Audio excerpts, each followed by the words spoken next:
بسم اللہ الرحمن الرحیم۔ میرا دیور روز میرے جیٹھ کے جانے کے بعد چھپ کر میری جیٹھانی کے کمرے میں جاتا، اور جب وہ جاتا تو اس کے ہاتھ میں ایک بڑا ڈبہ ہوتا، اور جس انداز میں وہ اسے پکڑے ہوتا ایسے لگتا جیسے اس میں کوئی جاندار چیز ہے۔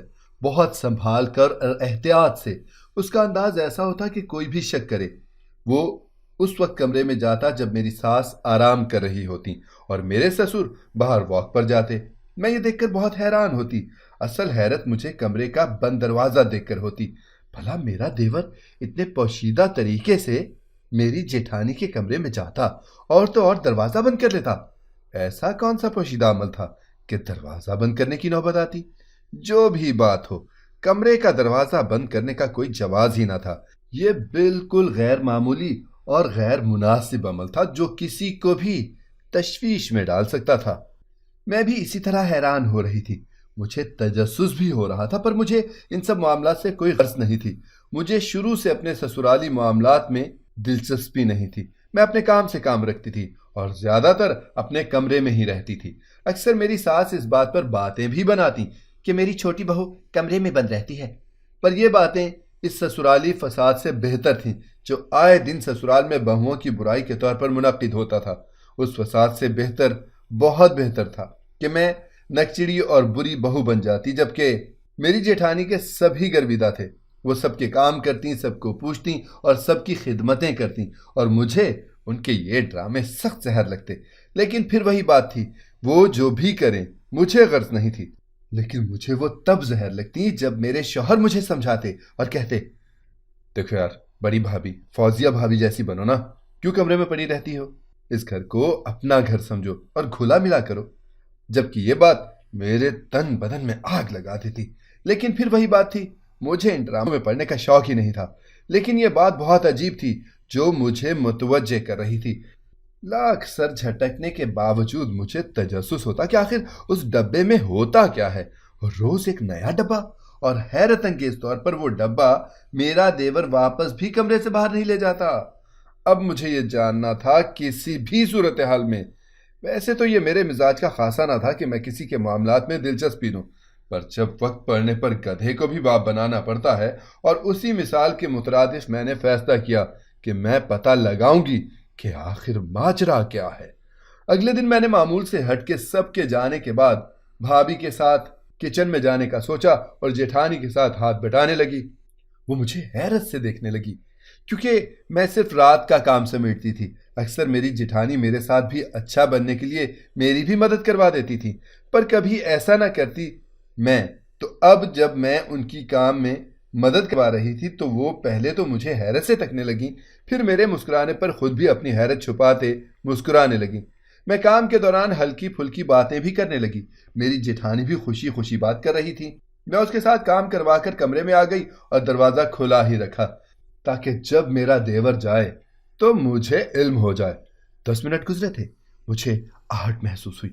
میں نے ہلکا سا جھانکا تو میرا دیور آج پھر ایک ڈبہ اٹھائے جیٹھانی کے کمرے کے باہر کھڑا تھا۔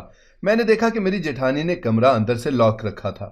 میرا دیور کمرے کے باہر کھڑا کچھ بول رہا تھا، آہستہ آہستہ۔ پھر اچانک ہی دروازہ کھلا اور میرا دیور اندر چلا گیا، اور روز کی طرح دروازہ بند۔ میں شاطرانہ انداز میں مسکرائی اور دیور کا باہر آنے کا انتظار کرنے لگی، کیونکہ میں نے سوچ رکھا تھا کہ دیور کے باہر آتے ہی میں اپنی جیٹھانی کے کمرے میں گھس جاؤں گی اور بہانے سے وہ ڈبہ کھول کر دیکھوں گی کہ اس میں ہے کیا۔ میں بے صبری سے انتظار کرنے لگی۔ جب میرا دیور کچھ دیر کے بعد کمرے سے باہر نکلا، اس کا ہاتھ خالی تھا، یعنی وہ ڈبہ اندر چھوڑ آیا تھا۔ میں اس کے جاتے ہی اپنی جیٹھانی کے کمرے میں گئی اور دروازے پر پہنچ کر دستک دی۔ کچھ لمحے کے بعد اندر سے میری جیٹھانی کی آواز آئی، آ جاؤ۔ میں اندر چلی گئی اور میں اپنی جیٹھانی کو دیکھتے مسکرانے لگی۔ اس نے جلدی سے مجھے بیٹھنے کا اشارہ کیا۔ میں بیٹھ گئی اور ایک تائرانہ نگاہ پورے کمرے میں دوڑائی تو حیران رہ گئی، کیونکہ وہاں تو کوئی ڈبہ ہی نہیں تھا۔ میں اپنی جیٹھانی سے باتیں کرتے ہوئے گاہے بگاہے کمرے میں نگاہ گھمانے لگی، اور مجھے وہ ڈبہ کہیں نہ دکھا۔ میری جیٹھانی کا کمرہ کوئی اتنا زیادہ وسیع اور عریض یا چیزوں سے بھرا ہوا نہیں تھا کہ پتہ ہی نہ چلتا۔ کمرہ تو بالکل سادہ تھا، چھوٹی بڑی ہر چیز نمایاں تھی، پر وہ اتنا بڑا ڈبہ جا کہاں سکتا تھا؟ میں بیٹھی باتیں کرنے لگی تو میری جٹھانی مجھ سے معذرت کرتی باتھ روم چلی گئی، جبکہ میں فوراً کھڑی ہوئی اور بیڈ کے نیچے دیکھنے لگی، لیکن وہاں بھی کچھ نہیں تھا سوائے چند لکڑی کے فریم کے سوا۔ میں بری طرح ٹھٹکی اور دیورانی کے نکلنے سے پہلے پورے کمرے کو چھان ڈالا، لیکن وہاں بڑا تو دور چھوٹا ڈبہ بھی نہ تھا کوئی۔ میں اسی بے چینی میں تھی جب میری جیٹھانی کمرے سے باہر نکلی اور مجھے کھڑا دیکھ کر چونک گئیں اور مجھ سے پوچھنے لگیں، کیا ہوا ہے؟ میں نے کہا، کچھ نہیں، بس شیشے میں دیکھ کر اپنے بال درست کر رہی تھی۔ ڈریسنگ ٹیبل سامنے ہی تھا، میں بال درست کرتی واپس بیٹھ گئی اور باتوں ہی باتوں میں جیٹھانی سے پوچھا کہ بھابھی میں روزانہ اسامہ کو آپ کے کمرے میں آتا دیکھتی ہوں۔ میں اتنا بول کر خاموش ہو گئی، جبکہ میری جیٹھانی کا رنگ پیلا ہو گیا۔ وہ ایک دم گھبرا گئی، اپنی گھبراہٹ لاکھ چھپانے کے باوجود ان کے چہرے سے ظاہر تھا میرے اندر کی کمینی خوش ہوئی انہیں ڈرتا دیکھ کر۔ یعنی میں صحیح تھی، میری جیٹھانی جو نیک بیوی بنی گھومتی تھیں وہ کوئی اور ہی گل کھلا رہی تھیں۔ میں نے واپس اپنی جیٹھانی کو متوجہ کیا تو وہ فوراً بولی، ہاں وہ مجھ سے بہت زیادہ اٹیچ ہے نا، تو کبھی بھی آ جاتا ہے۔ مسکرا کر کہتے ہوئے انہوں نے نظروں کا رخ دروازے کی طرف کر لیا۔ میں نے کہا، کبھی بھی نہیں، وہ تو صرف ایک ہی وقت پر آتا ہے، بڑے بھیا کے جانے کے بعد، پر خیر شاید میری غلط فہمی ہو۔ میں نے نارمل سے انداز میں کہا، پر میرے کہنے پر میری جیٹھانی نارمل نہ رہی، اس کے چہرے کا رنگ سرخ ہو چکا تھا، جبکہ وہ پھر بھی مسکرائی اور بولی، ارے ایسا کچھ نہیں ہے جیسا آپ سوچ رہی ہیں۔ میں نے کہا، ٹھیک ہے بھابھی، میں تو بس ویسے ہی پوچھ رہی تھی، آپ تو گھبرا گئی۔ تو میری جیٹھانی فوراً سے ہنسنے لگی اور بولی، میں بھلا کیوں گھبراؤں گی، میں کسی سے ڈرتی تھوڑی ہوں۔ انہوں نے آخری جملہ جان بوجھ کر مجھ سے کہا تھا۔ میری مسکراہٹ سمٹ گئی، میری سوچ صحیح تھی، میری جیٹھانی سب کے سامنے جتنی میٹھی اور جتنی ہمدرد بنتی تھی ویسی تھی نہیں۔ میں نے اپنی جیٹھانی سے پوچھا کہ بھابھی اسامہ روز ایک ڈبہ بھی لاتا ہے اپنے ہاتھ میں۔ میری بات پر وہ ایک بار پھر سن ہو گئی، پھر سنجیدگی سے بولی، وہ اپنی پڑھائی کی کتابیں لاتا ہے مجھ سے مدد لینے اور پڑھ کر چلا جاتا ہے۔ وہ جس طرح بولی تھی صاف ظاہر تھا کہ میرا بات کرنا انہیں انتہائی ناگوار گزر رہا تھا۔ میں اس کے بعد ان کے کمرے سے نکل کر چلی گئی۔ اب تو یقین کی مہر لگ چکی تھی کہ سمڑی میں کمڑی معاملہ کچھ اور ہی ہے، اور جب گھی سیدھی انگلی سے نہ نکلے تو انگلی ٹیڑھی کرنی ہی پڑتی ہے۔ میں نے نیا منصوبہ بنایا، مجھے یقین تھا کہ یہ ضرور کامیاب ہوگا۔ اب مجھے صرف کل کا انتظار تھا، پھر ساری حقیقت میرے سامنے ہونی تھی۔ اگلے دن میں اپنے کمرے میں ہی رہی، باہر بھی نہ نکلی کہ کہیں میری جیٹھانی کو شک ہی نہ ہو جائے، جبکہ وہ رات سے ہی بالکل خاموش تھیں۔ سب کے کام پر جانے کے بعد میں دروازہ بند کیے ہلکی سی جھری سے دیکھنے لگی، اور جیسے ہی میرا دیور کمرے کے اندر گیا میں بھاگ کر پیچھے گیلری میں گئی، جو بہت مختصر تھی کہ وہاں کھڑا ہونا بھی مشکل تھا۔ وہاں گرم پانی کا گیزر اور مختلف کباڑ تھا، پر میں بہت احتیاط سے بنا آہٹ پیدا کیے کھڑکی کے قریب پہنچی اور کھڑکی کی جھری میں سے اندر کا منظر دیکھنے لگی، لیکن میری آنکھوں نے جو دیکھا اور جو کانوں نے سنا وہ میرے پیروں تلے سے گویا زمین کھینچ گیا۔ میں نے جو سوچا معاملہ تو اس سے بھی بڑا تھا۔ جہاں میری سوچ ختم ہوئی تھی وہاں سے یہ دل دہلا دینے والی مشکوک حرکتوں کی بنیاد شروع ہوئی تھی۔ اندر میرا دیور، میرا نام شائستہ ہے، میں اسلام آباد سے تعلق رکھتی ہوں۔ میرے والد کا نام برہان ہے اور والدہ کا نام ریحانہ ہے۔ میرے والد بزنس مین ہیں، بہت اثر و رسوخ والے انسان ہیں، ہر کوئی انہیں جانتا ہے۔ ان کا نام ملک کے مشہور ترین بزنس مینز میں شامل ہے۔ میں نے نسٹ یونیورسٹی سے گریجویٹ کیا ہے، میرا کوئی بہن بھائی نہیں۔ میں اپنے والدین کی واحد اولاد ہوں اور بہت زیادہ لاڈلی بھی۔ میں جب 23 سال کی ہوئی تو میرے لیے میرے پاپا کے دوست کے بیٹے کا رشتہ آیا جو لندن سے ڈاکٹری پڑھ کر آ رہا تھا، اور بے حد حسین بھی تھا۔ حسین تو میں خود بھی بہت تھی کہ اکثر ایک بار دیکھنے والے لوگ واپس پلٹ کر ضرور دیکھتے تھے۔ میرے کئی رشتے بھی آ چکے تھے جو میرے ماں باپ کو میرے لیے پسند نہیں آئے تھے، جن میں کچھ خاندان کے بھی شامل تھے، لیکن ان رشتوں پر میری ماما کو اعتراض تھا کہ وہ خاندان میں میری شادی نہیں کریں گی۔ یوں بھی خاندان میں زیادہ تر لالچی تھے جو لڑکی یعنی مجھے نہیں میرے باپ کی جائیداد چاہتے تھے۔ ایسے میں میرے ماں باپ سوائے انکار کے کچھ نہیں کر سکتے تھے، لیکن جب میرے پاپا کے دوست کے بیٹے کا رشتہ آیا تو پاپا نے انکار نہ کیا اور ماما سے مشورہ کیا۔ میری ماما کو بھی اس رشتے میں کوئی خرابی نظر نہ آئی، ان کا بھی اپنا بڑا بزنس تھا۔ لڑکا باہر سے پڑھ کر آ رہا تھا اور وہ بھی اپنے ماں باپ کی اکلوتی اولاد تھا۔ کوئی بہن بھائی نہیں تھا، نہ کوئی جھمیلا، نہ ہی انہیں ہماری دولت سے لالچ تھی، نہ ہی کوئی ڈیمانڈ کی گئی تھی۔ لڑکا بھی شکل و صورت میں ٹکر دیتا تھا مجھے بھی اس رشتے میں کوئی برائی نظر نہ آئی اور میں نے ہاں کر دی۔ رشتہ پکا ہوا تھا۔ ایک ہفتے کے بعد ہی چھوٹی سی منگنی کی رسم کر دی گئی اور شادی کی تاریخ اگلے مہینے کی رکھی گئی۔ میری شادی پر بڑے بڑے بزنس ورلڈ کے لوگوں کو انوائٹ کیا گیا تھا۔ بڑے بڑے ڈیزائنرز ہائر کیے گئے تھے۔ گھر کو شادی سے ایک ہفتے پہلے ہی دلہن کی طرح سجا دیا گیا تھا۔ میں بھی بہت خوش تھی۔ میری ساری دوستیں میرے ہونے والے دلہے کو دیکھتی میری قسمت پر رشک کر رہی تھیں، کیونکہ میرا ہونے والا دلہا ان سب کے شوہروں سے زیادہ خوبصورت تھا اور امیر بھی زیادہ ہی تھا۔ خاندان کے کافی افراد جلے ہوئے تھے جن کے بیٹوں کے رشتے ریجیکٹ کیے جا چکے تھے۔ شادی کے دن دیکھتے دیکھتے قریب آ گئے۔ تیاریاں مکمل تھی۔ مہندی کے اگلے دن ہی بارات تھی۔ میں تیار ہو کر ہال میں پہنچ گئی تھی۔ آہستہ آہستہ مہمانوں کی آمد بھی شروع ہو گئی اور تو اور سب بارات کا انتظار کرنے لگے۔ وقت گزرتا گیا اور بارات نہ آئی تو سب پریشان ہو گئے۔ میں بھی پریشان ہو گئی اور اپنی امی سے بارات کے متعلق پوچھنے لگی۔ مجھے اچانک سے گھبراہٹ ہونے لگی تھی۔ حال میں امیر سے غریب ہر مہمان موجود تھا اور بارات لیٹ ہو جانے پر نہ جانے کیا کیا سوچ رہا تھا۔ کہیں ایک طرف بارات لیٹ ہونے پر میرا دل بھی اندر سے ڈر رہا تھا، گھبرا رہا تھا کہ کہیں بارات نہ آئی تو۔ پر پھر میں اپنا ذہن جھٹک دیتی جب مجھے میری کزن نے آ کر اٹھایا اور اندر برائڈل روم میں مجھے لے جانے لگی۔ میں نے بار بار پوچھا کہ اندر کیوں لے کر جا رہی ہو، تو وہ بولی صبر کرو، اور برائڈل روم میں لا کر مجھے بتایا کہ دلہا واپس لندن بھاگ گیا ہے۔ میرے سر پر تو گویا پورا آسمان ٹوٹ گیا کہ میں دلہن بنی بیٹھی ہوں اور دلہا بھاگ گیا۔ میرے منہ سے گھٹی گھٹی آواز نکلی، کیوں؟ تو میری کزن نے بتایا کہ شاید وہ لڑکا یہ شادی نہیں کرنا چاہتا تھا، اس کے ساتھ زبردستی کی جا رہی تھی، اس لیے بھاگ گیا۔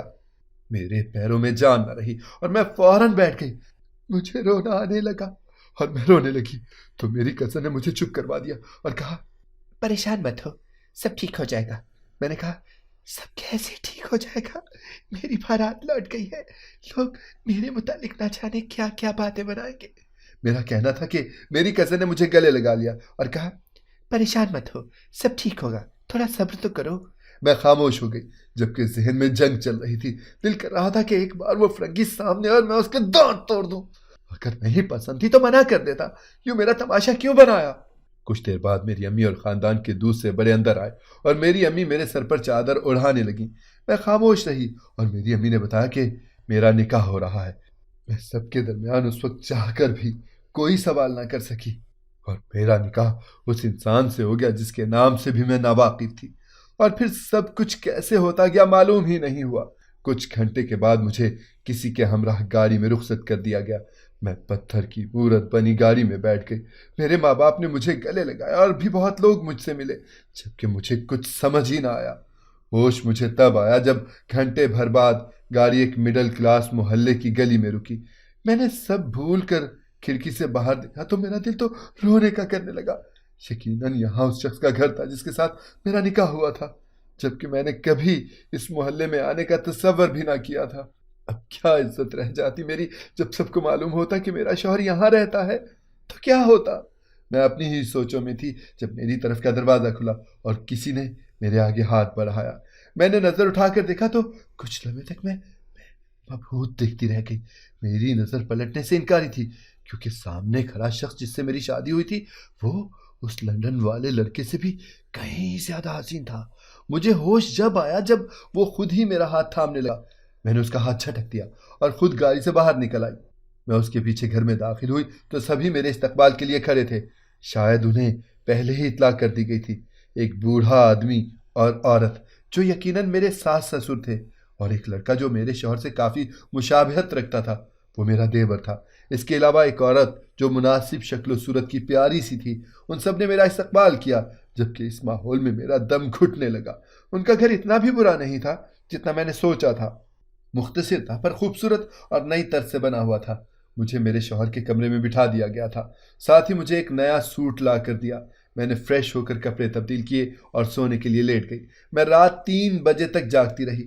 میں سمجھی کہ میرا شوہر آئے گا تو میں اسے بے عزت کر کے باہر بھیج دوں گی، پر غیر متوقع طور پر وہ اندر آیا ہی نہیں۔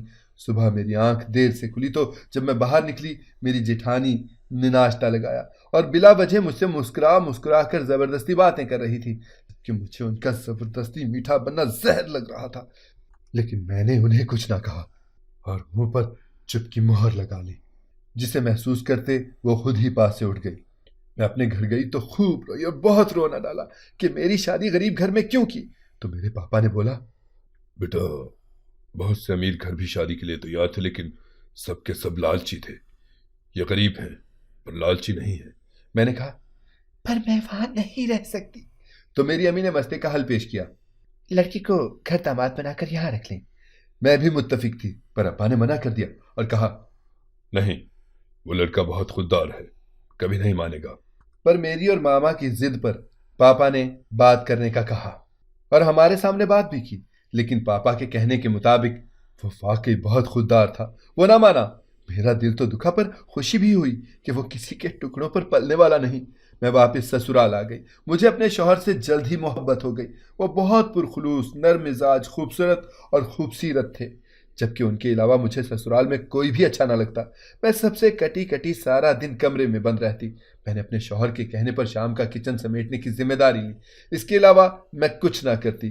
میری امی کہتی تھیں، سسرال کو ان کی حدود میں رکھنا چاہیے ورنہ سر پر چڑھ کر ناچتے ہیں، اور میں نے بھی انہیں ایک حد تک محدود رکھا تھا۔ اکثر میرے شوہر کو اس پر اعتراض ہوتا تھا جسے میں رد کر دیتی، لیکن اکثر میرے شوہر مجھے میری جیٹھانی جیسا بننے کے لیے کہتے، گھر والوں کے ساتھ گھلنے ملنے کا کہتے، اور مجھے ان کی یہ واحد حرکت ناگوار گزرتی۔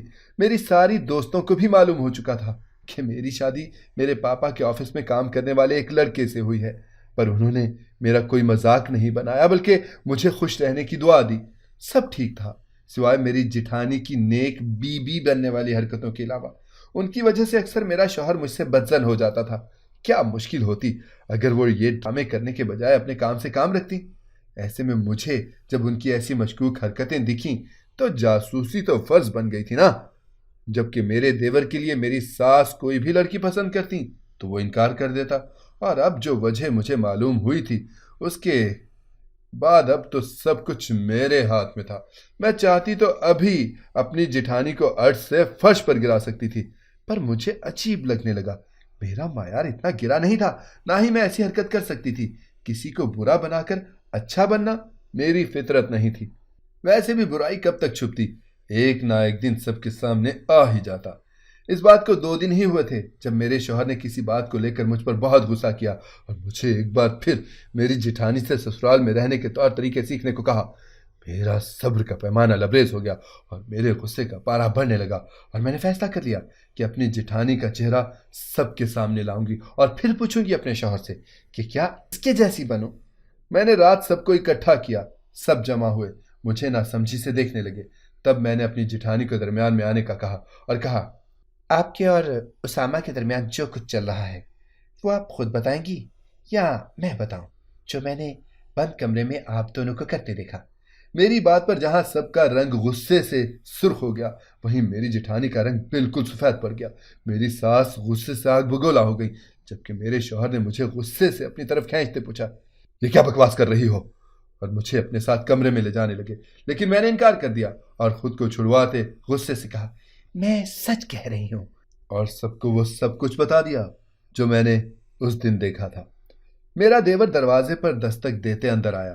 اس کے ہاتھ میں ڈبہ تھا، جسے دیکھتے ہی میری جیٹھانی غصے ہو گئی اور میرے دیور سے بولی، میں نے کتنی بار کہا ہے یہ سب مت کرو، ان سب کا کوئی فائدہ نہیں، تم جتنی بھی محبت کرتے ہو اب کچھ نہیں ہو سکتا، خدا اسامہ مجھے ذلیل مت کرواؤ، وہ عاجزی سے کہہ رہی تھی، جبکہ میرے دیور نے وہ باکس بیڈ پر رکھا اور بولا، محبت نہیں جنون ہے میرا یہ، کیوں نہیں سمجھتی آپ چاہیں تو سب کچھ ہو سکتا ہے، ایک بار میرا ساتھ تو دیں ورنہ میں مر جاؤں گا۔ میرا دیور بے بسی سے کہتے اس ڈبے سے فریم نکالنے شروع کرنے لگا۔ میں چونک گئی، ایسے بہت سے فریم میں نے بیڈ کے نیچے بھی دیکھے تھے، پر میں نے اس پر غور ہی نہ کیا تھا۔ میرے دیور نے وہ فریم واپس ڈبے میں ڈالتے وہ ڈبہ میری جیٹھانی کے سامنے کیا اور بولا، یہ سب آنکھیں بند کر کے بنائی ہے میں نے، یہ میری محبت کی انتہا ہے کہ آنکھیں بند کر کے بھی نقش اتار سکتا ہوں، وہ پینٹنگز تھیں۔ جب میری جیٹھانی بولی، میں جانتی ہوں تم بہت محبت کرتے ہو، میں تم پر یقین کرتی ہوں، پر اب بہت کچھ بدل چکا ہے، اب کچھ نہیں ہو سکتا، خدا را میری زندگی مشکل مت بناؤ۔ جب میرے دیور نے وہ ڈبہ بیڈ پر پھینکا اور کہا میں آپ 1 ہفتے کا وقت دیتا ہوں، یا تو آپ میرا ساتھ دیں یا میں اپنی جان دے دوں گا، میں سب بتا کر خاموش ہوئی تو سب کے درمیان سناٹا چھا گیا جسے میری جیٹھانی کی آواز نے توڑا۔ وہ رونے لگی تو سب سے پہلے میرا دیور اسامہ میری جیٹھانی کے پاس گیا اور اس کے گرد بازو پھیلا لیا، جسے دیکھتے سب حیران ہو گئے سوائے میرے جیٹھ کے۔ وہ سنجیدگی سے میری جیٹھانی کو دیکھ رہے تھے۔ مجھے حیرت ہوئی کہ انہوں نے کچھ کہا کیوں نہیں۔ جب میرے دیور نے بولنا شروع کیا، چھوٹی بھابھی بالکل ٹھیک کہتی ہیں، ان کی بات حرف بحرف درست ہے لیکن ادھوری ہے۔ وہ کیا سمجھی کہ میں نہیں جانتا، پر میں واقعی اپنی بھابھی سے بہت محبت کرتا ہوں۔ میری کوئی بہن نہیں تھی لیکن بھابھی نے وہ کمی پوری کر دی، اور میں واقعی انہیں اپنی محبت کا یقین دلا رہا تھا کہ میں واقعی بہت محبت کرتا ہوں، کیونکہ بھائی میرے اور علیشہ کی شادی کے سخت خلاف تھے، اسی لیے ان کو رضامند صرف بھابھی کر سکتی تھی، جبکہ بھابھی مان ہی نہیں رہی تھی۔ میں روزانہ علیشہ کی پینٹنگ بناتا تھا اور بھابھی کو دکھاتا تھا کہ یہ میں نے آنکھیں بند کر کے بنائی ہیں۔ میں جس کو بند آنکھوں سے دیکھتا ہوں تو کھلی آنکھوں سے کسی اور کو کیسے دیکھ سکتا ہوں؟ میں علیشہ کے بغیر نہیں رہ سکتا، وہ کہہ رہا تھا، جبکہ میں سن کر سکتے میں آگے تھی کیونکہ علیشہ میری جیٹھانی کی بہن تھی۔ میں بھابھی سے اکیلے میں بات اس لیے کرتا تھا کیونکہ بھائی بہت غصہ کرتے تھے، اور میں نے ان سب کی بات امی سے بھی کی، انہیں منایا، پر انہوں نے کہا کہ میں بھائی کو راضی کروں، اور بھائی کو صرف بھابھی ہی منا سکتی تھی۔ وہ بتا رہا تھا جبکہ میری جیٹھانی رو رہی تھی۔ جب میرے جیٹھ نے بولنا شروع کیا، تمہاری بھابھی بالکل صحیح کہہ رہی تھی اسامہ، تم نے یہ سب کر کے صرف مجھے اپنی بیوی سے بدظن کیا ہے۔ وہ ہر روز مجھ سے اس متعلق بات کرتی رہی اور میں اسے یہی بول کر ذلیل کرتا رہا کہ تم اپنی بد چلن بہن کو میرے بھائی کے لیے لانا چاہتی ہو، جبکہ تم اسے ان سب کے لیے مجبور کر رہے تھے۔ تم کیوں نہیں سمجھتے وہ لڑکی تمہارے لائق نہیں ہے، اس کا بہت لڑکوں سے افیئر رہ چکا ہے، بدنام ہے وہ لڑکی۔ میرے جیٹھ نے کہا تو میرا دیور رونے لگا اور بولا، بھائی اب وہ ایسی نہیں ہے، وہ بہت بدل گئی ہے، وہ سب اس کا ماضی تھا۔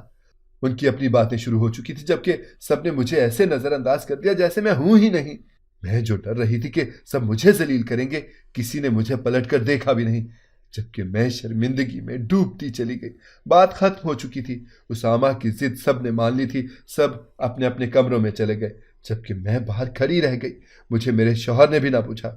اگلے دن سب معمول پر آ گیا، سب میرے ساتھ نارمل تھے، میری جیٹھانی بھی، کسی نے مجھے کچھ نہ کہا جبکہ اپنی چھوٹی سوچ پر خود کو ملامت کرتی رہی۔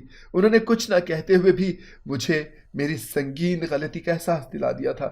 میں 2 دن بعد پھر سب کو اکٹھا کرنے لگی اور جیسے بھابھی کو ذلیل کرنا چاہتا ویسے ہی سب کے سامنے معافی مانگی، اور حیرت تب ہوئی جب سب نے میری معافی کو قبول کر لیا۔ اس بات کو مہینہ ہو چکا ہے اور ہم سب اب بہت خوش ہیں۔ میرے بھائیوں، میری بہنوں، امیری غریبی کچھ نہیں ہوتی، نہ ہی سسرال میکا رشتے خون سے زیادہ محبت اور خلوص کے ہوتے ہیں۔ جسے آپ اپنا سمجھیں اسے اپنا بنا بھی سکتے ہیں، صرف ایک کوشش کی ضرورت ہوتی ہے، اور خواہ اپنے دل میں شک کو جگہ نہ دیں، کیونکہ شک گھروں کو برباد کر دیتا ہے، اور جو ایک دوسرے کا خیال کرتے ہیں وہ ایک دوسرے کو ٹوٹنے اور گرنے نہیں دیتے، ایک دوسرے کی عزت رکھتے ہیں، ان کو بھی عزت ملتی ہے۔ اللہ ہم سب کی عزت کا حامی و ناصر ہو۔ جزاکم اللہ خیرا کثیرا۔ اگر آپ کو ہماری کہانی پسند آئی ہے تو اسے لائک کریں، شیئر کریں اور ہمارے چینل کو سبسکرائب کریں۔ اگلی کہانی تک کے لیے اجازت دیجیے۔ اللہ حافظ۔